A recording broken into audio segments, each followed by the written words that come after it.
इसके साथ ही मैं एक छोटा सा प्रसंग सुनाना चाहूंगी महाभारत का।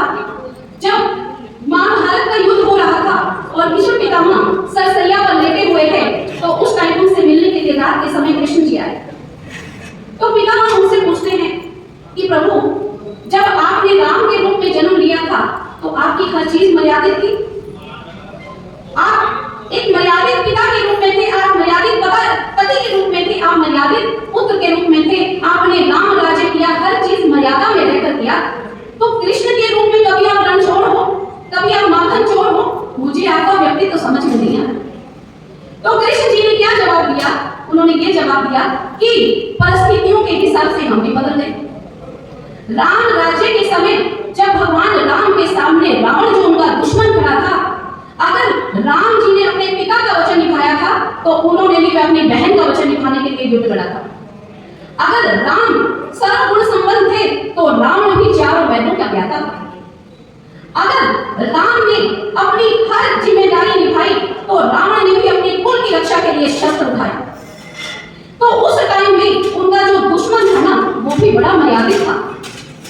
इसलिए लेकिन आज कौरवों के सामने पांडव और कौरव जब युद्ध में हैं, तो पांडवों के सामने जो कौरव है वो किसी मर्यादा का ध्यान नहीं रखते। ना उन्होंने स्त्री का आदर किया, ना उन्होंने संतान का आदर किया, ना उन्होंने पिता का आदर किया, ना उन्होंने पितामह का आदर किया, ना उन्होंने अपने गुरु का आदर किया। तो जब हमारे सामने का दुश्मन ऐसा हो तो हमें भी परिस्थितियों के हिसाब से बदल जाना चाहिए। इसलिए कृष्ण जी ने पितामह को क्या बोला कि मैं भी परिस्थितियों के हिसाब से बदल गया। इसके अंदर बहुत से लोग सवाल उठाते हैं कि ये क्या हो रहा है, चम्मच नहीं रोज कुछ ना कुछ ऐसा देखने को मिलता है जो हम उम्मीद भी नहीं करते। तो हम भी तो यही कहते हैं कि परिस्थितियां बदल गई हैं और परिस्थितियों के हिसाब से हम भी बदलते हैं। और अगर बदलेंगे नहीं तो चलेंगे कैसे? 400 का आंकड़ा पार कैसे करेंगे? अगर हम आगे नहीं बढ़ेंगे तो वो कैसे आगे बढ़ेंगे? मोदी जी के हाथ हम कैसे मजबूत करेंगे?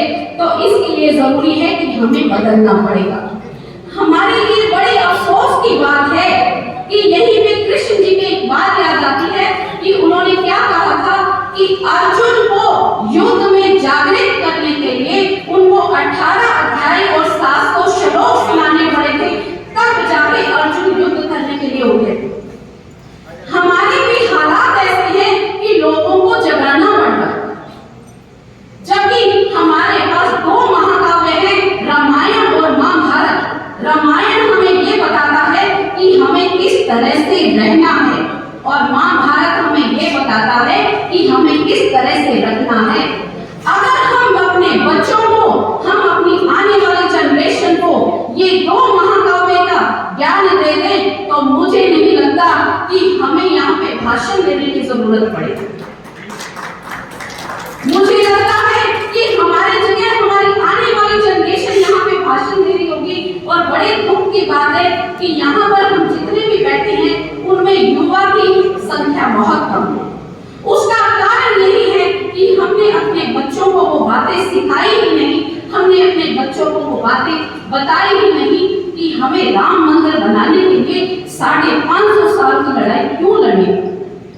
हमारा देश, हमारे लोग, हमारा राष्ट्र, फिर भी हमें अपने प्रभु राम का मंदिर बनाने के लिए सालों साल इंतजार करना पड़ा। कितने शर्म की बात है कि मैं वकील हूँ और वकीलों को कभी कहते हैं कि भगवान की जरूरत नहीं पड़ती क्योंकि हमारे पास हर चीज का लॉजिक होता है, हमारा गुजारा हो जाता है किसी तरह।